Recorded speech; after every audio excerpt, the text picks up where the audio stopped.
मौका मिला, किंतु जिस तरह से इन लोगों ने हमारा आस्था, हमारा परंपरा, हमारा सिस्टम, हमारा व्यवस्था के ऊपर इन लोगों ने अतिक्रमण किया है, इससे क्या हुआ साबित हो गया कि नहीं, अभी हम लोग को आगे बढ़ना है और किसी भी हालत में महाविहार को मुक्त करना ही है।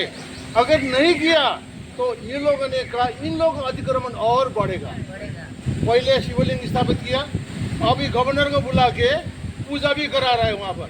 ये जो है अतिक्रमण नहीं है, हमारे ऊपर जो है सिर में अब चढ़ के बोलने लगा है ये। अगर हम लोग इसको प्रतिपादित नहीं करेंगे तो आने वाला पीढ़ी हम लोग को धिक्कार करेगा। ये अभी हम लोग को ये गवर्नर का एक्शन से अभी हमको हमारा मन का जो संकुल जो है इसको और खड़ा कर दिया और मजबूत कर दिया। अभी हम लोग जी जान लगा के इसके ऊपर पक्का वो करेंगे। और ऐसे भी आपको अगर महाविहार का संचालन लोग नहीं किया, वहाँ पर बहुत सारे ऐसा कुव्यवस्था पहले से डाला हुआ है, इसको सफा करना है। बौद्ध धर्म जैसा पवित्र धर्म आपको कहीं नहीं मिलेगा। जगह जगह पर हम तो धर्म प्रचारक ही है, बौद्ध धर्म का प्रचार करना मेरा ड्यूटी है। बौद्ध धर्म का प्रचार करने के बाद बहुत जगह से हमको बुलाया जाता है, महासम्मेलन में बुलाया गया था एक जगह पर। वहाँ पर हमने क्या बोल पाया, वहाँ पर सब धर्म के लोग थे, क्रिस्तान थे, मौलवी भी थे, आपका ब्रह्म कुमारी लोग सब थे। वहाँ पर हम क्या बोल पाया, हम ये निश्चित से एक दृढ़ता एक संकल्प के साथ बोल पाया कि आप बुद्ध को मानो न मानो, आप बुद्ध को मानो न मानो। आप बोलेंगे हम तो बौद्ध नहीं है, हम तो बुद्ध को नहीं मानते, किंतु बुद्ध का शिक्षा को तो मानना ही पड़ेगा। ये हम लोग का धर्म का विशेषता ये पानातिपात भैरवनी शिक्षापदं समाधियामि। अगर कोई बोलेंगे हम तो बौद्ध नहीं है, हम तो नहीं मानेंगे, वो तो फिर हत्यारा हो गया, वो तो है कि नहीं। अधीन जाना भैरवनी शिक्षापदं समाधि आदमी। अगर कोई बोलेंगे ये बुद्ध का शिक्षा है, हम नहीं मानेंगे, वो तो चोर हो गया, वो तो है कि नहीं। कामेचो मिथ्याचार भैरवनी शिक्षापदं समाधि, वो बोले हम तो बुद्ध का शिक्षा नहीं मानते, वो तो सारा बलात्कारी हो गया, वो तो ये है कि आप बुद्ध को मानो न मानो, किंतु बुद्ध की शिक्षा तो मानना ही पड़ेगा। हम तो अमेरिकन है, अब जर्मनी, हम बुद्ध को नहीं मानते, किंतु बुद्ध का शिक्षा से तो भाग ही नहीं सकता। ये है बुद्ध का शिक्षा का विशेषता। तो ऐसे धर्म से हम लोग संबंधित है, ये हम लोग का बहुत बड़ा अहोभाग्य है। हम तो यही प्रार्थना करते हैं कि हम जन्म जन्म फिर बौद्ध के फिर पैदा हो। इतना अच्छा धर्म जिस भी एंगल से हम देखते हैं वहाँ पर कोई हमको त्रुटि नहीं मिलता। आपने राज डेविस के नाम सुना है? प्रोफेसर राज डेविस के नाम सुना है ना? प्रोफेसर राज डेविस एक इंग्लैंड का एक पादरी का बेटा था, है तो वो प्रोफेसर है, पादरी का बेटा था। उसने क्या किया कि जब बौद्ध धर्म का जहाँ पर प्रभाव पड़ना शुरू किया इंग्लैंड में, तो उसने क्या किया कि सूत्र को पढ़ना शुरू कर दिया। उसने एक्चुअली वो दिखाना चाहते थे कि बाइबल में जो लिखा है वो सूत्र से बहुत ही अच्छा है।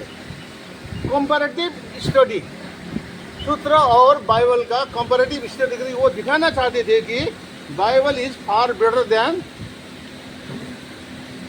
ये आपका बुद्ध सूत्र, त्रिपिटक।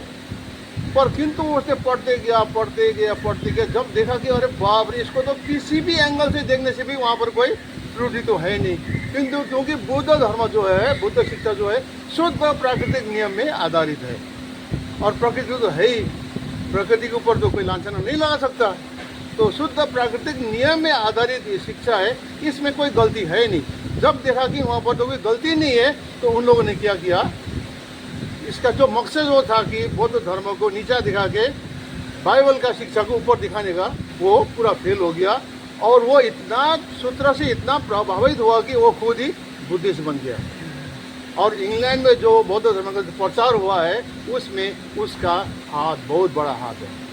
उसका बीवी जो था वो भी प्रोफेसर था, उसने भी बहुत बड़ा इंग्लैंड में, अमेरिका में बौद्ध धर्म का प्रचार के लिए उसका बहुत बड़ा हाथ है। उसने बहुत सारे किताब लिखा है। ये है बौद्ध धर्म का। बात ये है कि इतना अच्छा शिक्षा होते होते भी ये हम लोग का घर घर में नहीं पहुंचा है। अभी आप लोग का जिम्मा बनता है, हम लोग का जिम्मा बनता है कि इसको बार बार में घर घर में पहुंचाए। कल परसों हम बोल रहे थे कि बिहार के लोग क्या है कि अपना धर्म से दूर होने के कारण जो है अपना अस्तित्व, अपना परिचय, अपना संस्कृति सब खो चुका है। अरे वो लोग तो मौर्य वंशी है। मौर्य वंश में सम्राट अशोक मौर्य का वंशज है। इतना बड़ा वंशज, इतना बड़ा गरिमा, इतना बड़ा महा इतिहास है उन लोग का सामने में। पर क्या है कि अंग्रेजी में बोलता है ना कि if religion is lost, culture is lost.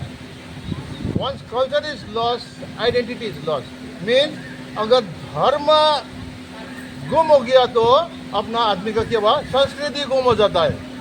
और एक बार संस्कृति गुम हो गया अपना अपना पहचान हो जाता है।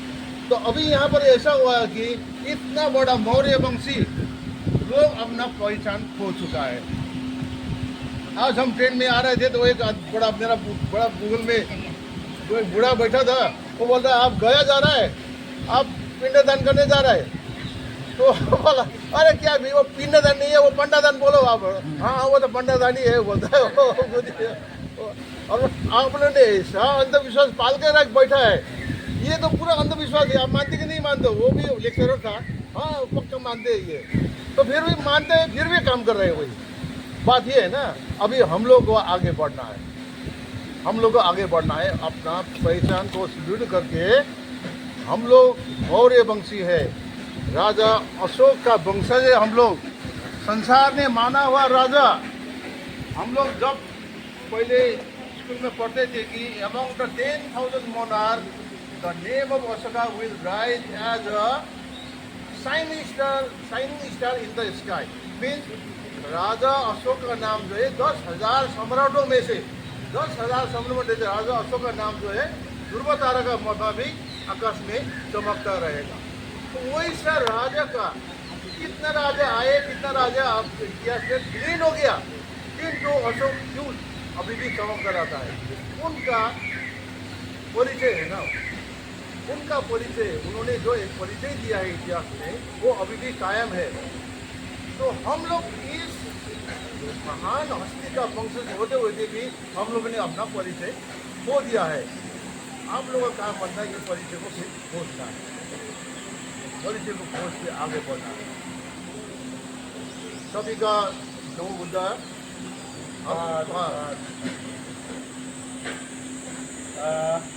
जम्बू लामा जी जो है ये अध्यक्ष है ऑल इंडिया बुद्धिस्ट फोरम, और जो हम लोगों ने सब लोगों को जोड़ के ऑल बुद्धिस्ट ऑर्गेनाइजेशन ये आंदोलन खड़ा किया। अभी इनके यहाँ सिलीगुड़ी दार्जिलिंग में टेम्परेचर जो है वो 50